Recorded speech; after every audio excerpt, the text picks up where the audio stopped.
کہا اللہ کے نبی صلی اللہ علیہ وسلم آپ نے اتنا بڑا اعلان کیا ہے کہ بغیر حساب اور کتاب کے 70,000 لوگ جنت میں چلے جائیں گے. ادعوا اللہ ان یجعلنی منہم. کہا آپ اللہ سے دعا کر دیجئے آج کہ میں ان لوگوں میں سے ہو جاؤں, میرے اندر بھی اتنا توکل پیدا ہو جائے, میرا یقین بھی اللہ پر اتنا مضبوط ہو جائے, اللہ کی آخرت پر میرا بھروسہ بھی اتنا مضبوط ہو جائے کہ میں دنیا کے سارے اسباب سے, دنیا کے سارے ذرائع سے بالا تر ہو کر کے اپنی دنیا کی زندگی کو, اپنے دکھوں اور سکھوں کو اللہ رب العالمین کے حوالے کر دوں اور اس پر اتنا صبر کروں, اتنا صبر کروں, اللہ پر اتنا بھروسہ کروں کہ اللہ کی جنت کا مستحق بن جاؤں. تو اللہ کے نبی صلی اللہ علیہ وسلم کو ترس آیا تو اللہ کے نبی نے دعا فرما دی, کہا جاؤ عکاشہ انت منہم, تم انہی میں سے ہو, تم انہی میں سے ہو. آپ دیکھیے چاہتے کیسے انگڑائیاں لیتی ہے. جب دیکھا کہ اللہ کے نبی صلی اللہ علیہ وسلم کی جنت کی طرف رکھنے والے عکاشہ نے پیارے نبی صلی اللہ علیہ وسلم سے دعا کروا کے اپنے آپ کو جنت کا مستحق بنا لیا ہے, تو دوسرے صحابی کھڑے ہو گئے. کہ اللہ کے نبی صلی اللہ علیہ وسلم آپ نے عکاشہ کے لیے دعا کر دی, عکاشہ جنت کے مستحق ہو گئے, عکاشہ کو اللہ رب العالمین توکل اور ایمان کی دولت نصیب فرما دے گا, آپ میرے لیے بھی دعا فرما دیجئے. تو اللہ کے نبی صلی اللہ علیہ وسلم نے بیان فرمایا سبقک بہا عکاشہ. کہا عکاشہ تم سے آگے بڑھ گئے,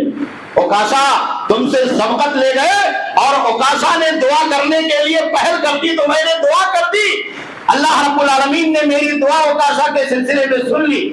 آپ تصور کیجئے کہ صحابہ کرام کے دلوں کے اندر نیکیوں کے لیے, جنت کو پانے کے لیے اور جنت کی ان نعمتوں سے سرفراز ہونے کے لیے کتنی چاہتیں, کتنی طلب, کتنی امیدیں اور کتنی امنگیں تھیں کہ جہاں اللہ کے نبی صلی اللہ علیہ وسلم کے دربار رسالت میں لب کھولنے کے لیے تیار نہیں ہوتے تھے, وہاں وہ کھڑے ہو جایا کرتے تھے اور سوال کیا کرتے تھے, آپ سے پوچھا کرتے تھے, دعا مانگنے کے لیے اللہ کے نبی صلی اللہ علیہ وسلم کو مجبور کر دیا کرتے تھے کہ آپ ہمارے لیے دعا کر دیجئے میں جنتی بن جاؤں.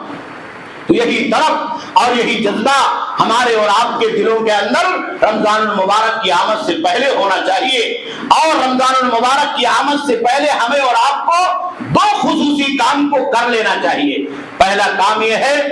کہ ہم اپنے گناہوں سے توبہ کر لیں,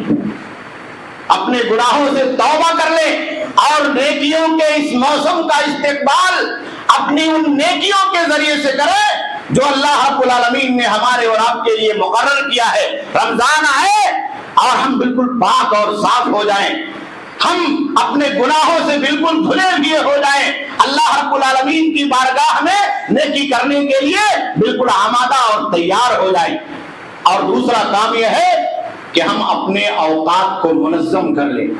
آج ہمارے یہاں جو سب سے بڑی بدنظمی اور لاپرواہی ہے وہ ہمارے اور آپ کے ٹائم کے سلسلے میں, یہاں تک کہ رمضان المبارک آ جاتا ہے اور چلا جاتا ہے, ہمیں خود اپنے ٹائم کا پتہ نہیں رہتا. نماز کب پڑھنی ہے, تراویح کب پڑھنی ہے, قرآن کب پڑھنا ہے, اور دوسرے نیکی کے کام کب کب کرنے ہیں.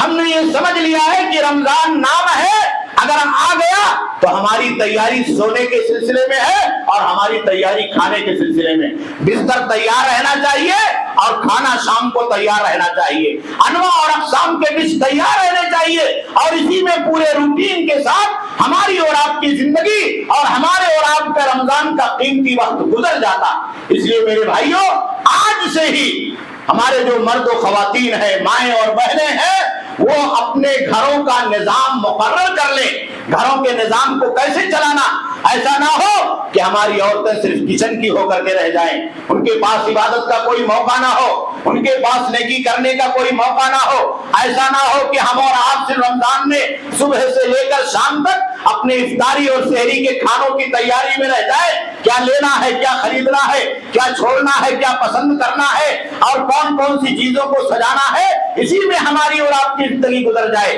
اللہ کے نبی صلی اللہ علیہ وسلم کے صحابہ کرام رضوان اللہ علیہم کی زندگی میں بعض تابعین موجود تھے, اور ان کی زندگی کے بعد ان کے شاگردان اعظام تبع تابعین اور محدثین جنہوں نے حدیثوں کو سنا, ان کی سیرت اور ان کے کردار کو آپ پڑھیں